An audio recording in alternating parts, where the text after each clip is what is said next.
Hello everyone, today I'll be reviewing Close Encounters of the Third Kind. So, Close Encounters of the Third Kind came out in 1977 and was directed by Steven Spielberg, and this film stars Richard Dreyfuss as a blue-collar worker who finds a UFO, and over the course of this film he becomes obsessed with these UFO sightings. The film is set in Indiana, and we get lots of people in this place who are essentially finding UFO sightings. And it is really interesting the way this film starts off, because it starts off in this Mexican desert where all these different weird things are happening, and some aeroplanes have been found which were lost during World War II. Then we also get some other scenes which are set in different parts of the world, like India, for example, where UFO sightings are also happening. So strange things are happening all across the globe in these different locations, and somehow they are actually all connected. And we begin to find out more about exactly what is happening here through Richard Dreyfuss's character Roy.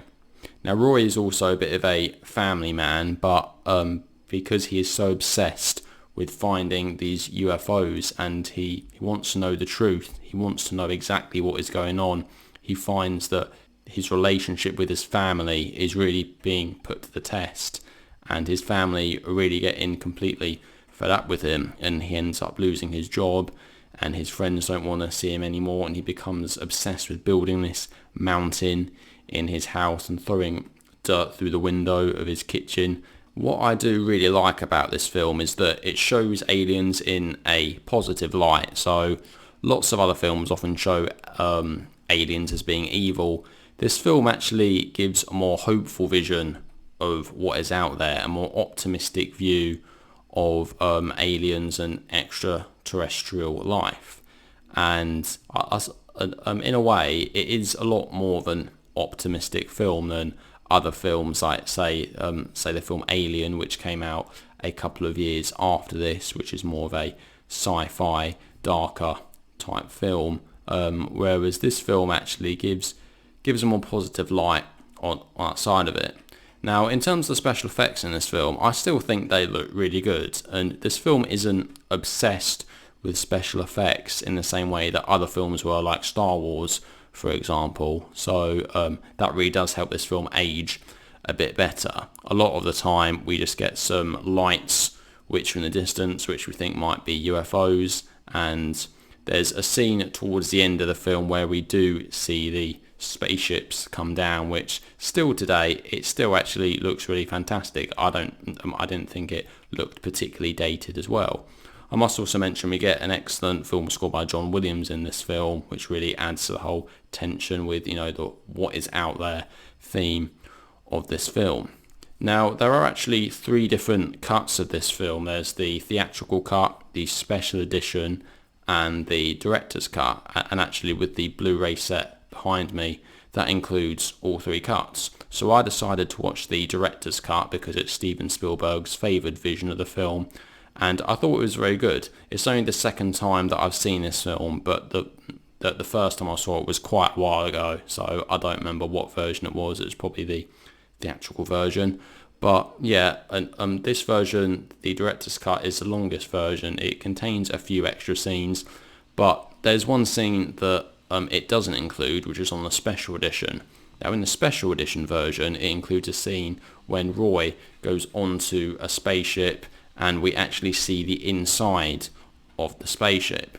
And I've watched a clip of this online to see what the extra scene was, and it is a really beautiful scene actually. It's really mesmerising, but at the same time I think I probably prefer it being left out, because that way it leaves the vision of the ship up to the audience, and it lets us as the audience decide what we think the inside of that ship looks like. And Steven Spielberg has said that the director's cut is his favourite version of the film, so I'm glad I watched that anyway. So in terms of the downsides of this film, really, there's not a whole lot. It's not the most action-packed and exciting film. The film itself is more about us as the audience wanting to know what is happening here and, well, really what is out there. So it's more about the unknown and the fear of that unknown and the fear of what we don't know. And as I said before, this film is quite an optimistic film, so it's not so much about fear and the unknown. Actually, it's more about embracing the unknown and wanting to know what is out there, wanting to discover more. So all in all, I have to say I think Close Encounters is a very good film. It's very well set up, it's very well filmed, and I think that Richard Dreyfuss gives a particularly good performance, and I also think that Terry Garr was very good as his wife, although her character may come across as quite annoying in this film, but it's simply because she's fed up with the way her husband is acting because he's becoming so obsessed with the UFOs. So overall, I'm going to give Close Encounters of the Third Kind a rating of 9 out of 10. I think it's well worth a watch, although do bear in mind, as I said, it's a fairly slow-paced film and not as action-packed as a lot of other science fiction films, but it's a really interesting look about what could be out there and embracing the unknown. So for that reason, I find it a very likeable, mesmerising film to watch. So make sure that you check out Close Encounters of the Third Kind. So there we go. So that is my review of Close Encounters of the Third Kind. So what do you guys think? Have you seen Close Encounters of the Third Kind? Do you like it? Do you dislike it? Please let me know down in the comment section what your thoughts are. And thank you all very much for watching. I'll see you all in the next video. Take care.